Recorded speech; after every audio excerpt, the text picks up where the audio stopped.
Welcome to the Box Score Sports Podcast.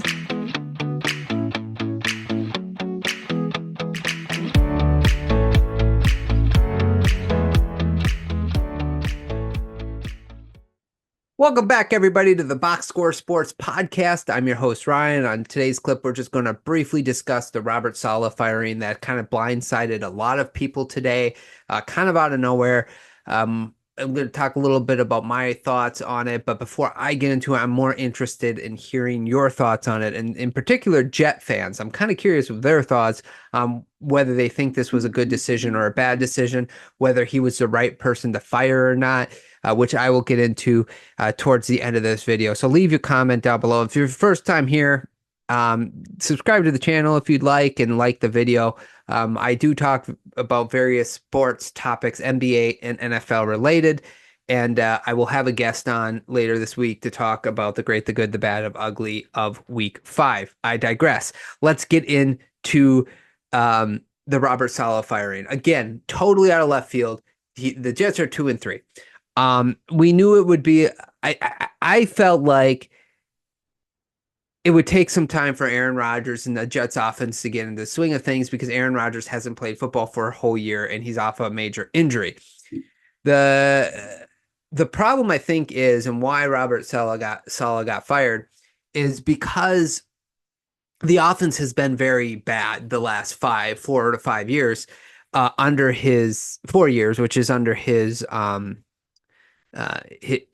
leadership, right? So when he first got the job, they were the 26th ranked offense to the 25th to the 31st to the 27th. Now, we're going to go, I'm going to have some excuses for him later on, but that's just not good leadership, that you can't get an offense going year to year. Like, you can't get better. That's not good. And when you're the head coach, you can't just focus on one side of the ball. Now, when you look on the defensive side of the ball, it's totally different. It went from 32nd, 4th, 12th, and this year they're the 7th ranked defense.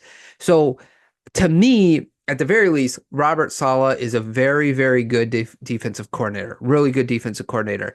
And he brought that sort of intensity, that defensive mindset to the Jets. The offense has never been able to match it. I mean, I just think of like last year, how crazy and bad their quarterback situation was last year. They still ended up 7-10, which is absolutely ridiculous to me. So them starting out 2-3, and who did they lose to? Well, they lost to last year's Super Bowl runner-ups, which were the 49ers in week 1. They beat the Titans and the Patriots. They lost to Denver. That's a tough one, but Denver's actually doing solid. They're not a bad team. They're an average team. And then they lost to the 5-0 Minnesota Vikings. So it wasn't like, and they didn't like lose bad to any of these teams except the Niners. So it's kind of baffling a little bit to me that this decision would be made this week, especially right before they go into Buffalo on Monday night. You would think a bye week. And then I guess, like, to me, what does it change? Because what they did was they have the interim coach be the defensive coordinator. So it doesn't really change much because, like, what does that change? I'm not sure. This move reeks sort of a desperation and impatience. But again, I don't know. Like, I'm a Dolphin fan, but you Jet fans, you let me know in the comments. What do you guys think of this? Because I think it's really weird, and I'm not quite sure why it happened. Now, overall, Robert Saleh has been disappointing with a 20-36 record. A lot of it's on the offense, okay?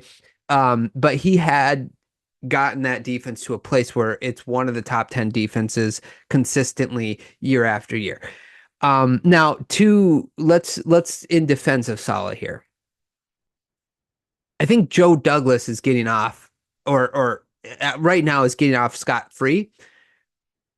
And I would say that he's probably the next one gone, right? He has not done a good job of building that offensive line. That offense has been not good for years now, and you can blame the Robert Saleh, but do you not think that there's a reason why Zach Wilson got 33 starts under Robert Saleh, right? Like, clearly he wasn't number one ready to start, so they should have never put him in to begin with. They should have let him grow underneath a veteran quarterback.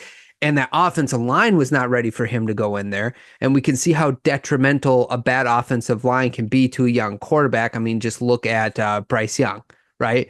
Look how good he's been with a horrible offensive line. I mean, there's other cases. David Carr is another one. Joey Harrington's another one. Not that any of these quarterbacks were like going to be great, but definitely not having an offensive line hurts the progression of quarterbacks, the development of quarterbacks.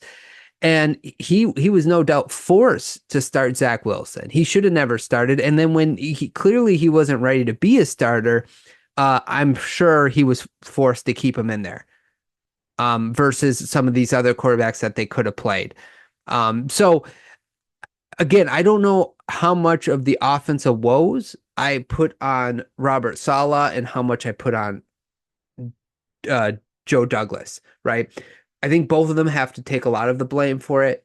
And I think both of them have to, and if you're going to fire Robert Saleh at this point, Joe Douglas has been there since 2019. That offensive line has been a problem since Joe Douglas got there. And guess what? It is still a problem this year.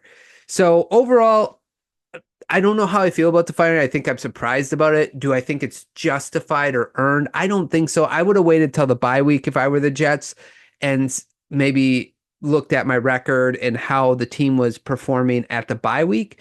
But they didn't. So with that in mind, that's all I have for you. Let me know again in the comments down below. What are your thoughts on Robert Saleh being fired? Thanks so much for watching. I hope you guys enjoyed, and we'll talk to you guys real soon. Thanks so much for watching this clip of the Box Score Sports Podcast. I hope you guys enjoyed. If you haven't yet, please subscribe to our channel. Follow us on Instagram and Twitter or X. And we'll talk to you guys real soon. See ya.